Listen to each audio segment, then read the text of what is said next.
नमस्कार, आप देख रहे हैं लाइव इंडिया हर पल। मैं हूं आपके साथ रेखा मिश्रा। हरियाणा और जम्मू कश्मीर में जो है वो सुबह 8 बजे से काउंटिंग जारी है। ऐसे में जो हरियाणा में जो रुझान इस वक्त सामने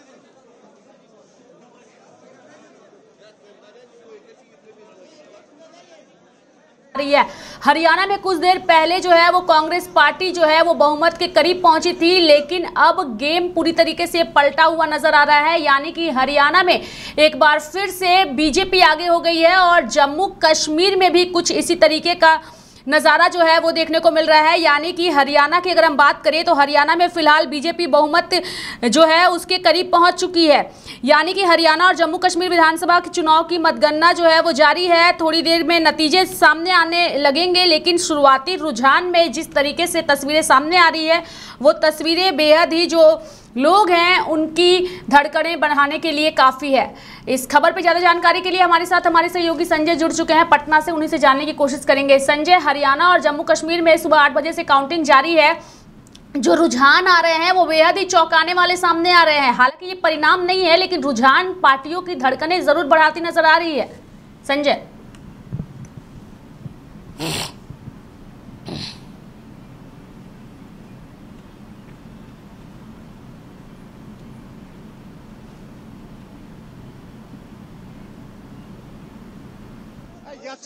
दूर है बड़ी है। मैं पीछे ले रहा हूँ, देखो ना, चेक करो ना।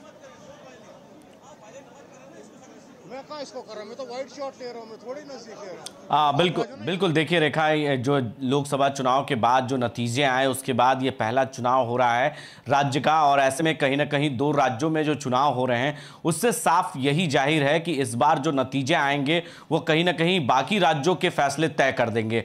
अभी झारखंड में भी चुनाव होने हैं और उसके बाद दिल्ली में चुनाव होने हैं और महाराष्ट्र में भी चुनाव होने हैं और उसके ठीक बाद जो है बिहार में भी चुनाव होंगे। तो ऐसे में ये 2 राज्यों के चुनाव के जो नतीजे हैं उससे साफ हो जाएगा कि बाकी राज्यों का फैसला क्या होगा। इससे नतीजा नजर आ जाएगा और रुझान भी समझ में आ जाएगा। धीरे धीरे दिनचर्या चढ़ रहा है और वैसे वैसे नेताओं की धड़कनें भी तेज हो रही है, क्योंकि थोड़े देर पहले जो नतीजे हमने देखे हैं उस नतीजे से साफ लग रहा था कि कांग्रेस जो है हरियाणा में सरकार बना चुकी है। लेकिन अब जैसे ही जैसे वक्त बीत चुका है और 10 से 10 बज चुके हैं, यानी लगभग 10 बज चुका है और 8 बजे से ही वोटिंग जो है गिनतियां जो है वो शुरू हो गई है और पहले बैलेट पेपर से शुरुआत होती है, ये सबको पता है। तो ऐसे में कहीं ना कहीं उस वक्त लग रहा था कि जो बैलेट पेपर के जरिए जो वोटिंग होती है उसमें जब खुलते हैं तो रुझाने जो है बाकी पार्टियों के बढ़ते हुए नजर आ रहे हैं। लेकिन जैसे ही ईवीएम का पिटारा खुला है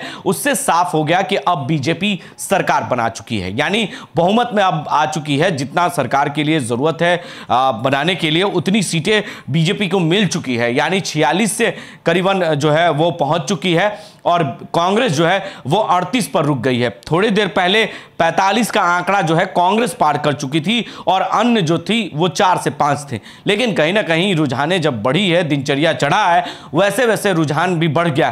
तो अब जो है साफ हो गया रेखा कि अब जो है बीजेपी हरियाणा में साफ हो गया कि सरकारें बना रही है। वहीं एनसी की बात करें जम्मू कश्मीर में, यानी 10 सालों के बाद ये चुनाव हुआ है और उसके नतीजे जो आ रहे हैं उससे लगता है कि वहां बीजेपी का पिटारा तो खुला है, क्योंकि बीजेपी वहां सरकार भले बनाए चाहे ना बनाए, लेकिन कहीं ना कहीं सीटें बढ़त हुई है और लोग 370 और कई ऐसे मुद्दे हैं जो लोगों के लिए काफ़ी लोगों के जहन में उतरा है ये बातें, क्योंकि वहाँ जम्मू कश्मीर ऐसा पहाड़ी इलाका है और जहाँ पर बर्फबारी हमेशा होती है। तो ख़ास तौर पर वहाँ एक ही संसाधन है रोजगार का, वो है टूरिस्ट।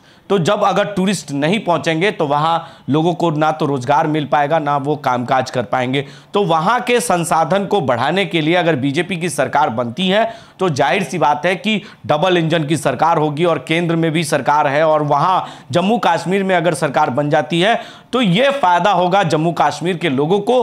अगर वो जाति और धर्म से ऊपर उठकर अगर वोटिंग किए होंगे तो जाहिर सी बात है कि बीजेपी की बढ़त जिस तरीके से वहां भी दिख रही है, वहां भले एनसी वहां आगे है, लेकिन बाकी पीडीपी जो दावा कर रही थी, महबूबा मुफ्ती की पार्टी, और लोकसभा के चुनाव में भी महबूबा मुफ्ती हार चुकी थी और अब्दुल जो कह सकते हैं कि वहां के पूर्व मुख्यमंत्री हैं वो भी अमर अब्दुल्ला, वो भी चुनाव लोकसभा में हार चुके हैं। तो ऐसे में कहीं ना कहीं जिस तरीके से जो नतीजे दिख रहे हैं स्क्रीन पे वो साफ हो रहा है और चुनाव आयोग के जो नतीजे आ रहे हैं उससे लगता है कि हरियाणा में बीजेपी की सरकार फिर से बनेगी और बीजेपी सरकार बनाने में सहमत है, वहां बीजेपी की सरकार बनेगी। और इसके लेकर जो दावे किए जा रहे थे कांग्रेस की तरफ से कि वहां कहीं ना कहीं जो है किसानों के मुद्दे हैं, कई ऐसे मुद्दे हैं जो इस बार आंदोलन हुआ किसानों को लेकर, वो हरियाणा में कहीं ना कहीं जाट इस बार एक हो चुके हैं और जाट समुदाय के लोगों ने बढ़ चढ़कर बीजेपी को वोट किया है और जिससे आंकड़े साफ हो रहे हैं कि 46% वोट जो है, माफ कीजिएगा 46 सीटों पर बढ़त दिख रही है बीजेपी की और बाकी सीटों पर 38 सीटों पर जो है वो कांग्रेस है और अन्य जो है 7 है। तो ऐसे में कहीं ना कहीं इस बार कांटे की टक्कर हरियाणा में बीजेपी ने पूरी दमखम लगा दी और प्रधानमंत्री नरेंद्र मोदी लगातार हरियाणा में भी चुनाव तबातोर रैलियां उन्होंने की, प्रचार किया, लोगों से कई ऐसे मुद्दे हैं जनता के बीच जो उन्होंने रखने का काम किया है।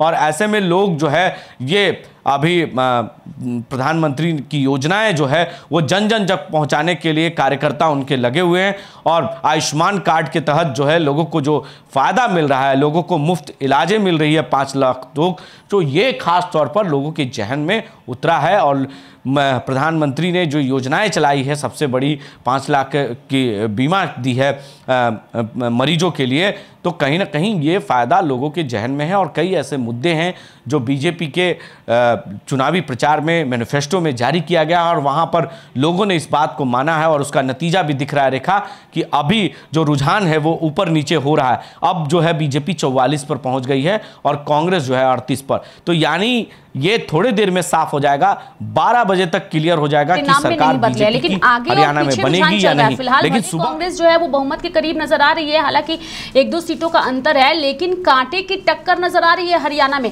यहां पर मैं आपसे एक चीज जानने की कोशिश करूंगी संजय कि आखिर वो कौन सा फैक्टर हरियाणा में रहा जिसकी वजह से इस तरीके की कांटे की टक्कर वहां नजर आ रही है। हालांकि अभी सरकार किसकी बनेगी ये तय नहीं है, लेकिन अगर रुझान इसी तरीके से रहे तो कांटे की टक्कर में जिस तरीके से कांग्रेस भी टक्कर दे रही है, तो कौन सा वैसा फैक्टर रहा जिसकी वजह से इस तरीके के रुझान सामने आ रहे हैं संजय?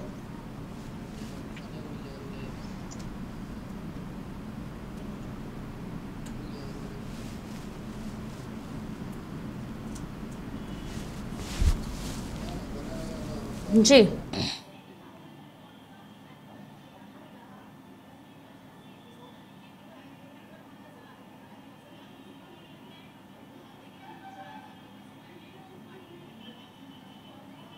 बिल्कुल, देखिए ये रुझान प्रधानमंत्री के हैं, नरेंद्र मोदी का चेहरा लोग देख रहे हैं, वहाँ के मुख्यमंत्री को नहीं, प्रधानमंत्री को लोग पसंद करते हैं।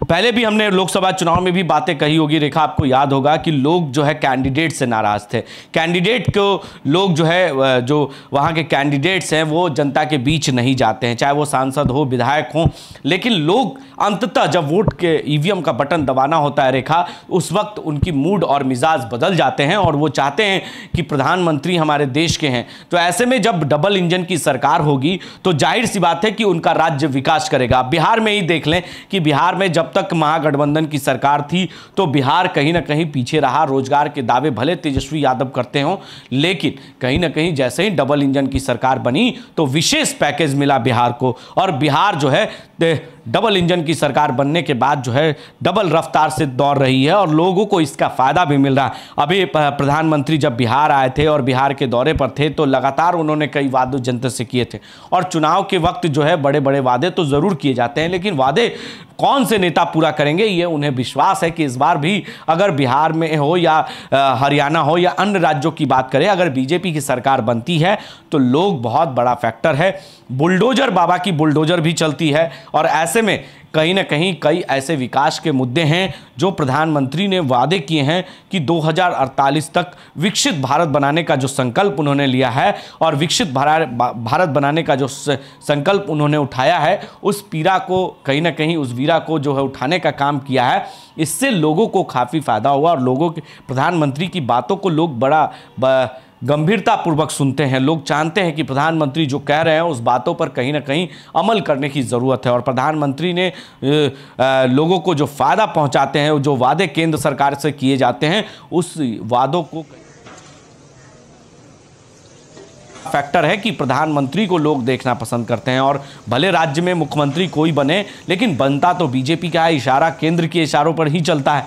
अगर बीजेपी की सरकार अगर हरियाणा में बनती है तो हरियाणा में बनने के बाद जो है डबल इंजन की रफ्तार से वो दौड़ेगा, और हरियाणा में जो जट समाज के लोग हैं, गुज्जर समाज के लोग हैं, वो खास तौर पर प्रधानमंत्री को खास तौर पर पसंद करते हैं रेखा। और इसी वजह से हरियाणा में जो रुझानें आ रही है उससे साफ जाहिर है कि बीजेपी की सरकार बननी तय हो चुकी है। थोड़ी देर पहले जो रुझानें आ रही थी उससे लग रहा था कि कांग्रेस फिर से सत्ता में आएगी, लेकिन कहीं ना कहीं अब बीजेपी की सरकार वहां फिर से बनेगी और बीजेपी की सरकार बनती हुई नजर आ रही है। अभी तक आंकड़ा जो दिख रहा है वो 47 तक पहुंच गया है और 48 हो चुका है। मतलब मिनट टू मिनट जो कह सकते हैं। जश्न को लेकर के बीजेपी कार्यालय में जो है वो मिठाई, लड्डू और पकवान जो है वो बन रहे हैं, लोगों के लिए खाने बन रहे हैं, वो तस्वीरें हम दिखा रहे हैं।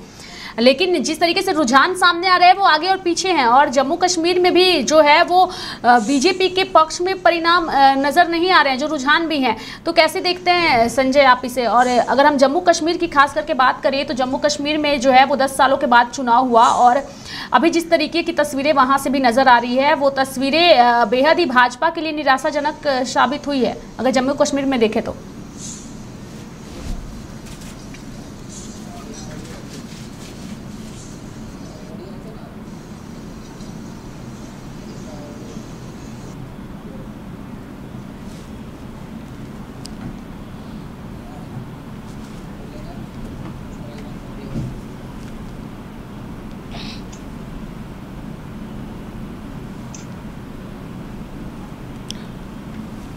बिल्कुल, देखिए बीजेपी जम्मू कश्मीर में भले सरकार ना बनाए, लेकिन कहीं ना कहीं जो 10 सालों में बीजेपी वहाँ राष्ट्रपति शासन के दौरान उन्होंने कामें की हैं और लोगों ने फ्रीडम होकर खुले में जीने का जो शौक़ किया। बच्चे स्कूल सही समय पे जा रहे थे, मार्केटें सही समय पे खुल रहे थे, दुकानें अच्छी तरीके से लोगों के चल रहे थे और टूरिस्ट जो है वहाँ पर बढ़े थे। लेकिन जो डर के साए में आए दिन लोग जीते थे कि क्योंकि वहाँ पर आतंकी हमले आए दिन होते रहते हैं और हमारे सेना के जवान वहाँ पर हमेशा बॉर्डर पे तैनात होते हैं और जवाबी कार्रवाई में सीज फायर उल्लंघन के मामले जो है कई तरह के जवाबी फायर भी करते हैं हमारे जवान। तो ऐसे में कहीं ना कहीं वो सारी चीज़ें 10 सालों में कम हुई हैं, पत्थरबाजी कम हुई है, हमारे जवानों पर पत्थरें कम फेंकी गई है। और वहीं बात करें तो जम्मू कश्मीर में जो है कह सकते हैं कि लोग वहाँ पर अब खुलकर जी रहे थे, लेकिन जिस तरीके से वहाँ पर अगर रुझानें आई हैं उससे साफ जाहिर होता है कि वो बदले बदले नज़र आ रहे हैं। लेकिन बीजेपी बढ़त पर है रेखा, भले वहाँ सरकार बीजेपी की ना बने, एनसी की बने, लेकिन कहीं ना कहीं बीजेपी की रुझानें बढ़ी हैं और सीटों में भी बदलाव दिखेगा आपको और सीट में भी कुछ बढ़त दिखेगी। भले सरकार बीजेपी की ना बने वहाँ, लेकिन कहीं ना कहीं बीजेपी पहले से वहाँ मजबूत हुई है और बीजेपी के लोग वहाँ पर पसंद कर रहे हैं, क्योंकि वो जब वहाँ पर लोग जा रहे थे तो जब वहाँ पर जिस तरीके से स्थितियाँ बनती है उस स्थितियाँ के भय के साए और डर के साए से लोगों ने निकला है। छोटे छोटे बच्चे स्कूल जाने लगे थे, क्योंकि कभी ऐसी सरकार होती थी जब कांग्रेस की सरकार थी और यूपी की सरकार में बच्चों पर गोलियां चलती थी, मस्जिदों में गोलियां चलती थी और मंदिरों में गोलियां चलती थी और पहाड़ों के पीछे बीच लुक कर कहीं ना कहीं छिपकर आतंकी हमले आए दिन होते रहते थे। लेकिन उन सभी चीजों में कमियां आई हैं और पहले से जो है जम्मू कश्मीर में लोग खुली आसमान के नीचे सो रहे हैं और खुली आसमान के नीचे जी रहे हैं पर है। चूंकि जम्मू कश्मीर और हरियाणा में उनकी ताबड़तोड़ रैलियां हुई है और रैलियों में जिस तरीके से उन्होंने अपनी बातों को रखा था और मैनिफेस्टो में जिस तरीके से उन लोगों ने अपने विकास कार्यों का जिक्र किया है, उससे जो है उनकी भी धड़कनें जरूर बढ़ी नजर आ रही है। संजय, आप हमारे साथ बने रहिए, चूंकि जम्मू कश्मीर और हरियाणा के जो रुझान आ रहे हैं और रुझान आने से पहले नेताओं के कुछ बयान सामने आए हैं, पहले वो दर्शकों को सुनाते हैं।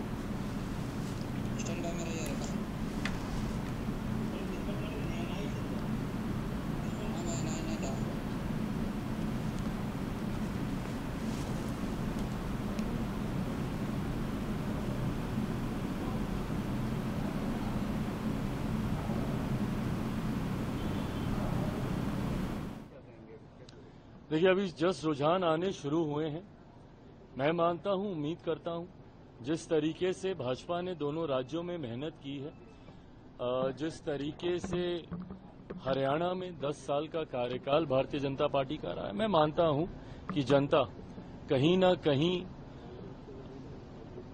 विश्वास करती है भारतीय जनता पार्टी मेरे प्रधानमंत्री जी पर।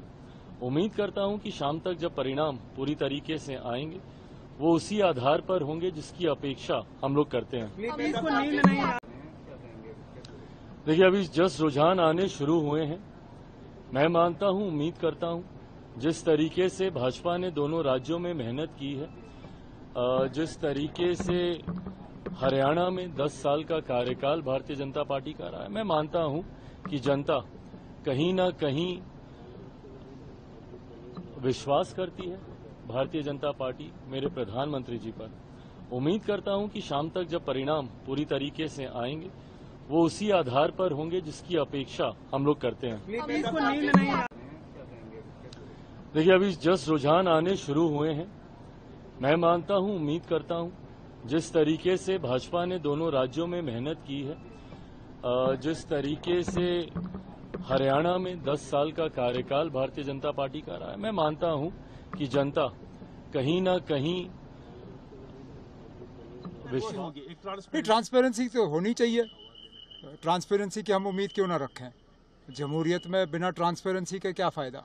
जो भी होगा वो ट्रांसपेरेंट तरीके से होना चाहिए और लोगों का जो मैंडेट है उसके साथ छेड़छाड़ होनी नहीं चाहिए।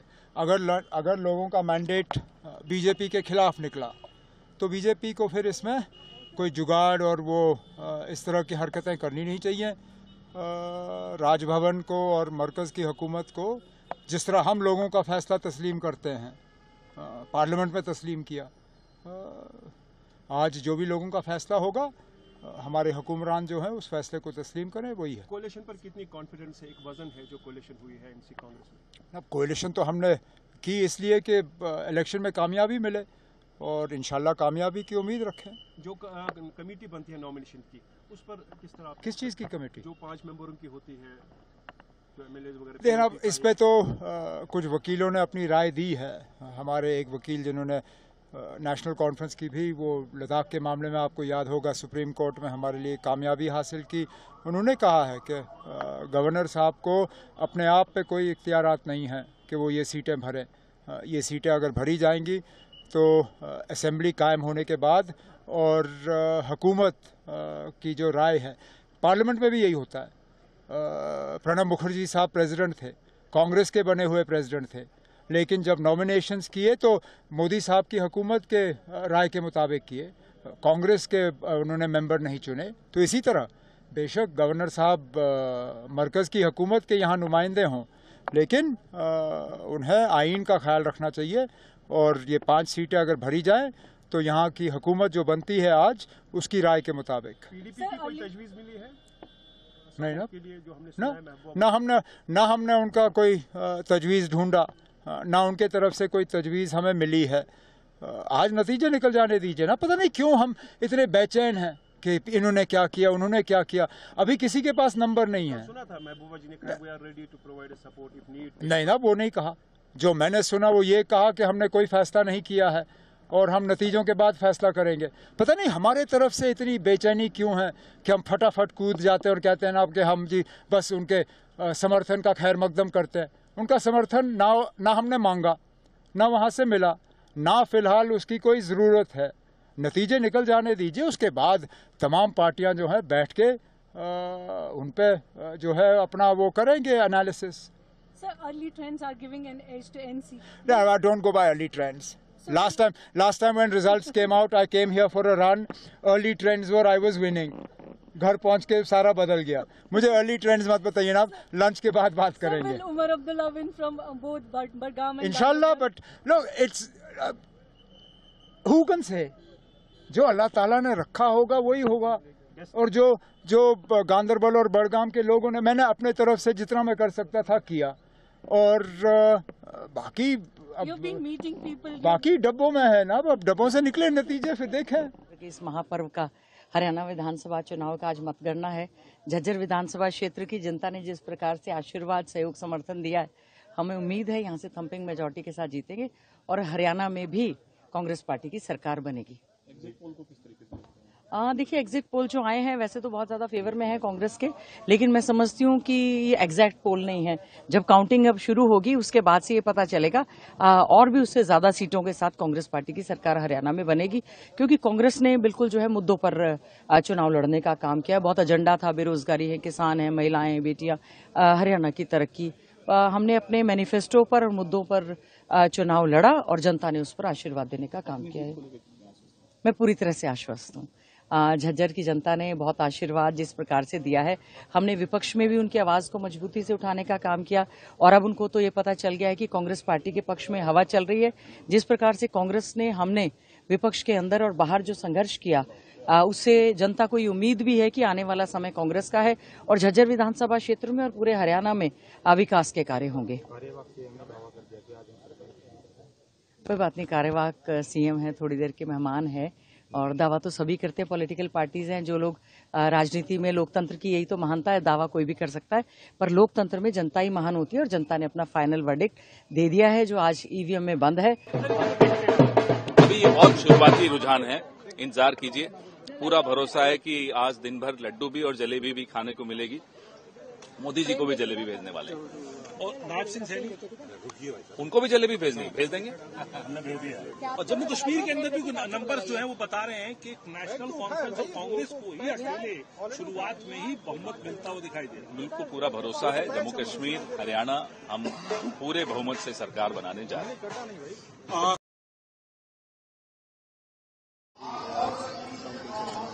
आज दो काउंटिंग सेंटर्स हैं पंचकुला डिस्ट्रिक्ट में, एक पंचकुला असेंबली कॉन्स्टिट्यूएंसी के लिए, एक कालका असेंबली कॉन्स्टिट्यूएंसी के लिए, और दोनों जगह पुलिस बल तैनात है और 3 लेयर की सिक्योरिटी है हमारी डिस्ट्रिक्ट पुलिस की, हरियाणा आर्म पुलिस की और सीआईएसएफ की। और यहाँ पे काफी हाई डिप्लॉयमेंट है। हमने ट्रैफिक के पॉइंट ऑफ व्यू से, ताकि लोगों को कोई इनकन्वीनियंस ना हो, अरेंजमेंट भी किए हैं और सेंटर के अराउंड भी तीनों लेयर्स में अरेंजमेंट किए हैं ताकि कोई भी इशू हो वो हम सॉर्ट आउट कर सकें। 3 लेयर की सिक्योरिटी है, जैसे कि इलेक्शन कमीशन ऑफ इंडिया के निर्देश हैं, उसी के हिसाब से 3 लेयर की सिक्योरिटी की गई है। पुलिस के साथ साथ जैसे पैरामिलिट्री फोर्सेस? हाँ जी, पैरामिलिट्री फोर्सेस भी हैं, यहाँ पे सीआईएसएफ है। तो दोनों सेंटर्स में, दोनों स्ट्रांग रूम्स में, दोनों काउंटिंग सेंटर्स में सीआईएसएफ तैनात है। अभी तक सब स्मूथ चल रहा है? हाँ जी बिल्कुल, अभी तक सब स्मूथ चल रहा है और हम आशा करते हैं आगे भी स्मूथ चलता रहेगा। तो जो बयान थे तमाम लोगों के, चाहे वो काउंटिंग को लेकर के सुरक्षा व्यवस्था की क्या कुछ व्यवस्था है या फिर जो रुझान आ रहे हैं उस पर, या फिर काउंटिंग होने से पहले जो भी था वो हमने अपने दर्शकों को सुनाया। अब हमारे साथ ज़्यादा जानकारी के लिए हमारे साथ हमारे रांची से सहयोगी रत्नेश जुड़ चुके हैं, रांची कार्यालय से उनका रुख करेंगे। रत्नेश, आपसे जानने की कोशिश करेंगे, जो रुझान सामने आ रहे हैं हरियाणा में बहुमत जो है उसके बहुमत जो है वो बीजेपी के पास है, यानी कि रुझानों के मुताबिक, लेकिन कांग्रेस कांटे की टक्कर दे रही है, क्या कहिएगा रत्नेश? में जब काउंटिंग शुरू हुई उसके बाद लगातार जो है कांग्रेस इंडी गठबंधन जो है वो लगातार आगे चल रहा था, लेकिन इस वक्त जो है 2 घंटा में जो है रुझानों में जो है भारतीय जनता पार्टी जो है वो 48 सीटों पर आगे चल रही है और कांग्रेस जो है वो 35 सीटों पर जो है वो आगे चल रही है। अगर एनडीपी की बात की जाए तो एनडीपी 1 सीटों पर आगे चल रहा है। वहीं जम्मू कश्मीर में 10 साल के बाद जो है वो चुनाव जो हो रहा है, विधानसभा चुनाव हो रहा है। उसके बाद आपको बता दें जम्मू कश्मीर में जो है वो कांग्रेस जो है वो आगे चल रही है। अगर हरियाणा की अगर बात की तो हरियाणा के जो मुख्यमंत्री है नायब सैनी, उन्होंने दावा पेश कर दिया है सरकार बनाने का।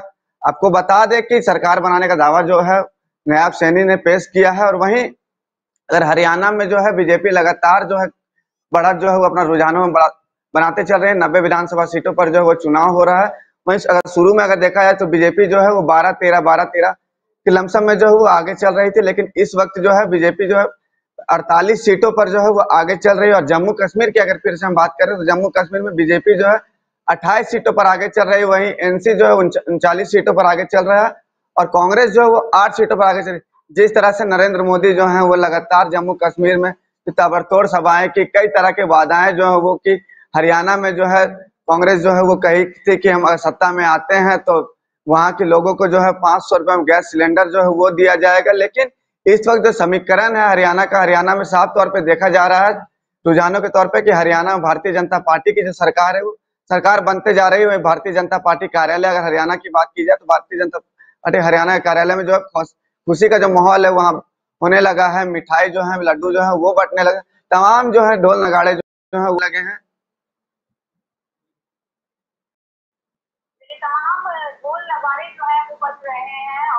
जो है वो जम्मू कश्मीर में चुनाव हुए थे और आज उसको लेकर के काउंटिंग हो रही है और जिस तरीके का नज़ारा नज़र आ रहा है वो बेहद ही दिलचस्प नज़ारा है। और ये नज़ारा बिल्कुल उसी तरीके से नज़र आ रहा है जब इंडिया और पाकिस्तान का मैच होता है और लोग जिस उत्सुकता के साथ मैच के हर एक स्कोर पे नज़र बनाए रखते हैं, बिल्कुल उसी तरीके से हरियाणा और जम्मू कश्मीर के जो रुझान आ रहे हैं उस पर लोगों की नज़र जो है वो टिकी हुई है।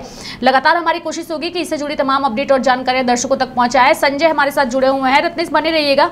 संजय, आपसे जानने की कोशिश करेंगे, जम्मू कश्मीर की अगर हम बात करें तो 10 सालों के बाद वहां पर चुनाव हुए थे और आज काउंटिंग हो रही है, लेकिन सबसे बड़ा सवाल ये है कि बीजेपी ने जो जम्मू कश्मीर में दावा किया था कि जम्मू कश्मीर में जो है धारा 370 के हटने के बाद से एक बदलाव होगा, लेकिन अगर वो परिणाम और वो बदलाव नज़र नहीं आता है तो क्या इसे किस तरीके से देखा जाए? चूंकि वहाँ पर जो अन्य पार्टियां हैं जो कि चुनावी मैदान में हैं और बेहतर प्रदर्शन रुझानों में कर रही हैं, उन्होंने साफ तौर पर बीजेपी पर कई तरह के आरोप लगाए थे और साथ ही उन्होंने ये भी कहा था कि अगर वो सत्ता में आते हैं तो 370 को वो खत्म कर देंगे।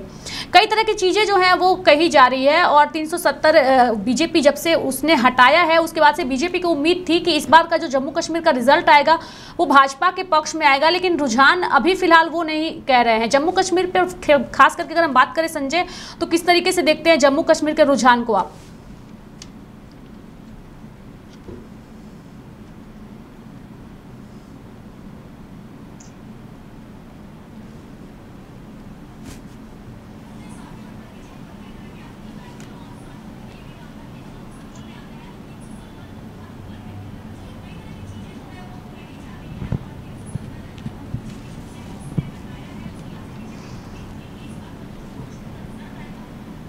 बिल्कुल, देखिए जम्मू कश्मीर के जो रुझान है रेखा, कहीं ना कहीं बीजेपी इसे हार नहीं मानेगी। बीजेपी कह सकते हैं कि बीजेपी की सीटें बढ़त हुई है, भले वहाँ पर एनसी और कांग्रेस वहाँ गठबंधन में है तो जाहिर सी बात है कि वहाँ 49 सीटें पर सरकार बना सकती है, क्योंकि जिस तरीके से रुझाने आए हैं वहाँ पर अन्य जो अन्य निर्दलीय पार्टियां हैं, निर्दलीय लोग जो उम्मीदवार खड़े हुए थे वो 11 वहाँ पर हैं और पीडीपी 4 है, तो कहीं ना कहीं अगर गठबंधन अगर होगा तो बीजेपी की सरकार बन सकती है। लेकिन अभी कुछ कहा नहीं जा सकता, अभी रुझाने आ रही है और धीरे धीरे बढ़त भी हो रही है। बीजेपी अब 28 हो गई है, पहले 27 फिर 28, पहले 25 फिर 24, इस तरह से आंकड़े बदल रहे थे। तो उसमें एनसी और कांग्रेस की जो गठबंधन है, गठजोड़ है, और जिस चीज़ों पर गठजोड़ हुई है वहाँ 370 हटाने की बात जो कही जा रही थी कि अगर हमारी सरकार बनेगी तो हम 370 हटाएंगे, लेकिन 370 हटाने के बाद फिर वही स्थिति हो जाएगी जो 10 साल पहले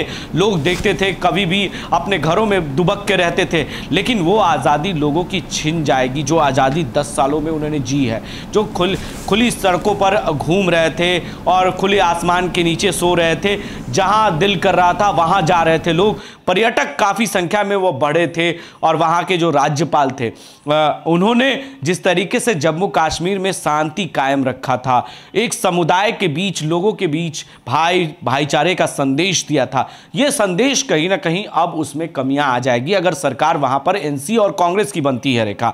तो जिस तरीके से प्रधानमंत्री वहां लगातार तबातोर रैलियां किए थे, प्रचार किए थे, उसका असर दिखा है, लेकिन इसे अभी हार नहीं माना जा सकता, इसे हार नहीं कहा जा सकता रेखा, क्योंकि वहां की जनता जान रही है, वहां जम्मू कश्मीर की जनता हर चीजों को समझ रही है। अगर जाति और धर्म के नाम पर अगर वोट हुआ है तो जाहिर सी बात है कि वहां कांग्रेस की सरकार बनेगी, एनसी की सरकार बनेगी, लेकिन बीजेपी भी विपक्ष की भूमिका में अच्छे तरीके से निभाएगी और बीजेपी वहां पर मजबूत भूमिका में नजर आएगी। तो ऐसे में कहीं ना कहीं हरियाणा में जिस तरीके से सुबह से रुझान आ रहे थे, आंकड़े आ रहे थे, उससे लग रहा था कि वहां पर अब कांग्रेस की सरकार बन जाएगी। लेकिन अब जैसे जैसे दिनचर्या चढ़ा है रेखा, उससे लगता है कि ये आंकड़े कहीं ना कहीं अब बीजेपी की ओर दिख रही है, बीजेपी के पक्ष में दिख रहे हैं, क्योंकि लड्डू और मिठाइयां और पटाखे सारी व्यवस्था कांग्रेस की तरफ से कर लिए गए थे, लेकिन अब वो धीरे धीरे कहीं ना कहीं बंद कमरों में ही रह जाएगा और वो मिठाइयां आपस में ही मिल बांट कर खा लेंगे,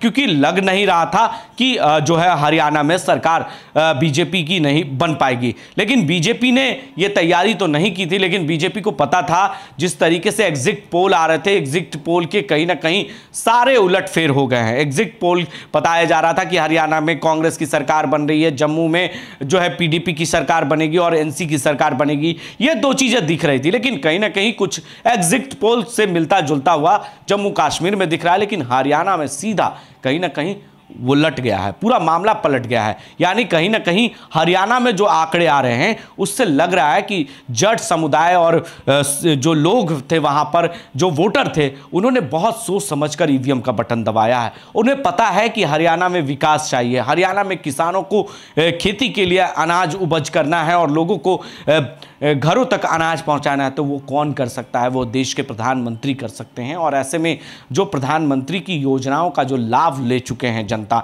अब उनको इस चीज़ का पता है कि बिहार हो या अन्य राज्यों की बात करें, जिन राज्यों में फिर से चुनाव होने हैं, चाहे वो झारखंड में बात कर ले या दिल्ली में बात कर ले या महाराष्ट्र में बात कर ले या बिहार में, तो चुनाव के जब नतीजे आते हैं तो उस वक्त पहले तो दावे बड़े बड़े किए जाते हैं सभी पार्टियों की तरफ से कि हमारी सरकार बन रही है, हमारी सरकार हरियाणा बन रही है, लेकिन ये दावे अभी जो रुझान आ रहे हैं वो रुझान भाजपा के पक्ष में है, यानी कि सरकार बनाते हुए भाजपा नजर आ रही है, यानी कि रुझान परिणाम में बदलते हैं तो।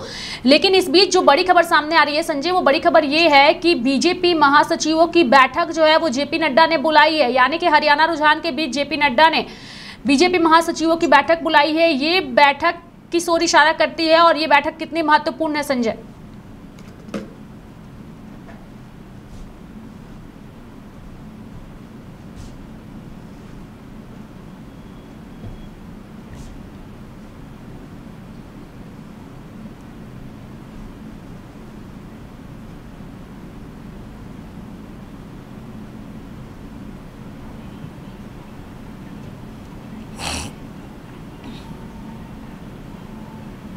बिल्कुल, देखिए रेखा, ये बैठक बहुत ही महत्वपूर्ण है और ये बैठक रुझानों के अनुसार देखा जा रहा है, क्योंकि महासचिवों के साथ बैठक करेंगे और उसके बाद ये तय कर लेंगे कि हरियाणा का मुख्यमंत्री कौन होगा।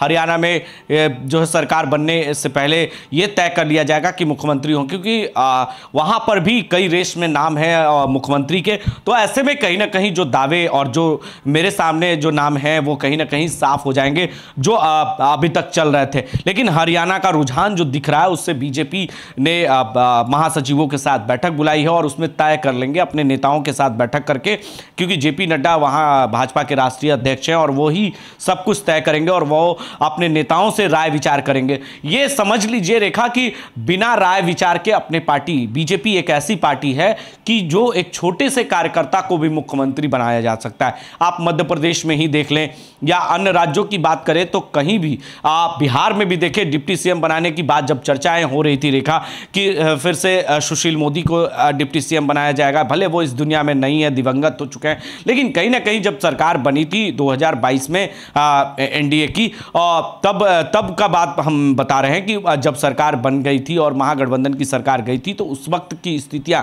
जो नाम आ रहे थे कि तारकिशोर प्रसाद जो है वो फिर से डिप्टी सीएम बनाए जाएंगे और ये रेणु देवी फिर से डिप्टी सीएम बनेंगे, लेकिन कहीं ना कहीं ऐसी सब कुछ सारे बातें जो है वो हवाई रह गए और वही हुआ जो बीजेपी चाहती है। तो बीजेपी जो कहती है वो करती नहीं, जो करती है वो कहती नहीं। तो बीजेपी की बहुत ही मजबूत टीम है, वो अंदर खाने में बहुत कुछ चलता है लेकिन मीडिया में बहुत कुछ नहीं आता है। तो बीजेपी महासचिवों के साथ बैठक बुलाई है और प्रधानमंत्री 4 बजे हरियाणा और जम्मू कश्मीर की जनताओं को संबोधित भी करेंगे, जिन राज्यों में उनकी सरकार बनी है तो भी और जिन राज्यों में उनकी सरकार नहीं भी बनी है तो भी वो जनता को संबोधित करेंगे, धन्यवाद देंगे, उनका अभिवादन करेंगे। तो ऐसे में कहीं ना कहीं उनका स्वागत करेंगे। तो ये बीजेपी की कल्चर रही है कि बीजेपी जो जिस तरीके से हर बूथ हर प्रखंड, हर जिला में अपने वोटरों पर किस तरीके से कब्जा रखना है, किस तरीके से मजबूती के साथ बीजेपी आगे बढ़ती है,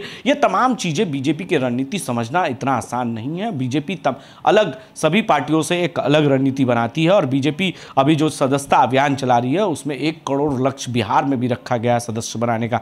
तो ये लक्ष्य कहीं ना कहीं आगे चलकर वोट में तब्दील होंगे और इसी वजह से बीजेपी इस लक्ष्य पर काम करती है और बीजेपी हर बूथ पर अपने कैंडिडेट और अपने उम्मीदवारों के लिए मजबूती के साथ रखती है और वो पूरी तरीके से सर्वे भी कराती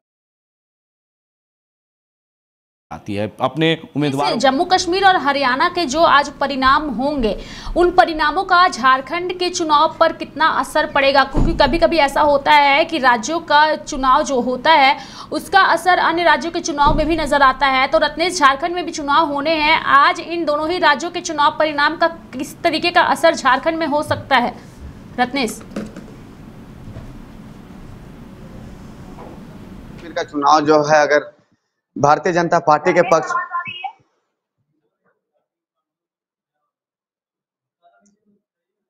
देखिए, हरियाणा का और जम्मू कश्मीर का चुनाव परिणाम जो है आज जो आता है, हरियाणा में जो है भारतीय जनता पार्टी के पक्ष में जो है आता है और जम्मू कश्मीर जो है उसमें कांग्रेस जो है वो बढ़त में है। अगर ये परिणाम में अगर बदलता है तो बिल्कुल तौर पे झारखंड की राजनीति में इसका जो असर है वो साफ तौर पे देखने को मिलेगा। तो झारखंड में जो है अभी यूपीए गठबंधन की जो सरकार है वो चल रही है। भारतीय जनता पार्टी लगातार यहाँ पर कई तरह के वादाएं जो हैं वो जनता से कर रही है। जैसे कि अगर हम आपको बात की जाए तो झारखंड में मैया सम्मान योजना जो है मुख्यमंत्री हेमंत सोरेन के तहत जो वो चलाया जा रहा है, उसको सामने जो है भारतीय जनता पार्टी गोगो दीदी योजना लेकर आई है, जो पर महिलाओं को 2100 रुपया महीना जो है वो दिया जाएगा। 500 रुपया में गैस सिलेंडर जो है वो महिलाओं को दिया जाएगा और 2 सिलेंडर साल में जो है वो बिल्कुल फ्री दिया जाएगा महिलाओं को। इसका साफ तौर पे अगर ये रिजल्ट जो है हरियाणा और जम्मू कश्मीर का रिजल्ट भारतीय जनता पार्टी के पक्ष में आता है तो निश्चित तौर पे इसका जो परिणाम है वो झारखंड विधानसभा चुनाव में भी आपको देखने को मिलेगा और झारखंड में सत्ता परिवर्तन बिल्कुल स्पष्ट हो जाए कि झारखंड में सत्ता परिवर्तन जो है वो हो सकती है।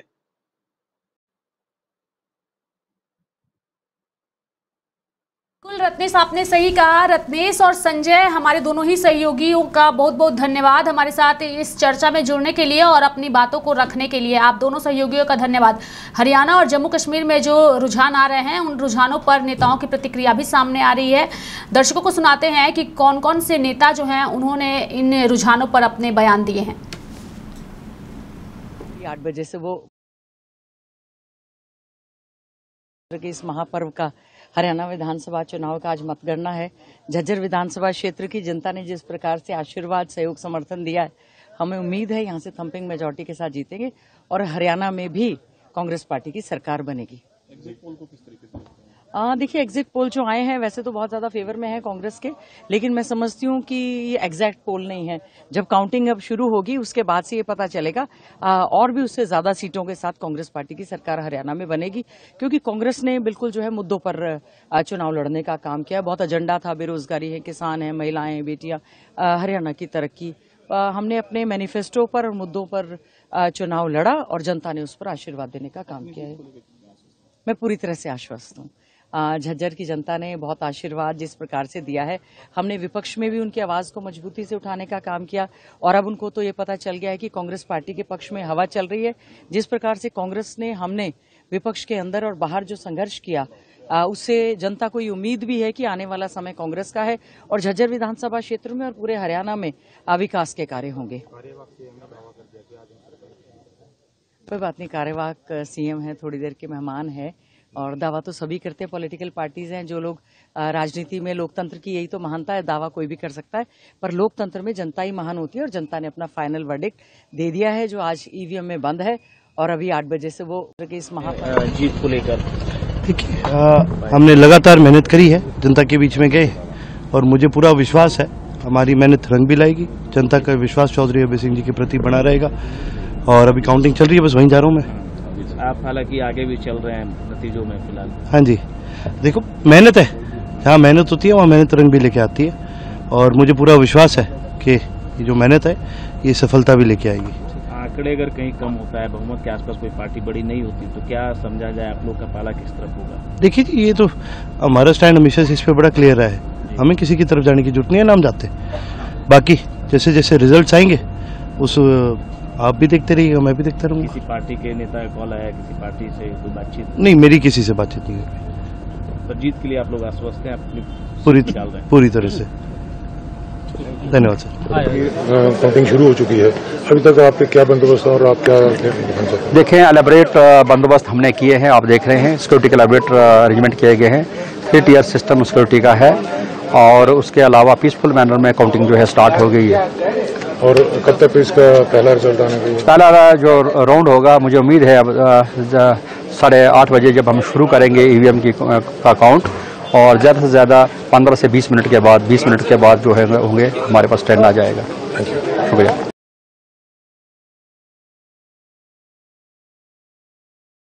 2 काउंटिंग सेंटर्स में की जा रही है, और सारे बंदोबस्त इन प्लेस हैं, चाहे वो सिक्योरिटी अरेंजमेंट्स हो, चाहे वो कैंडिडेट्स और उनके एजेंट्स की ब्रीफिंग हो।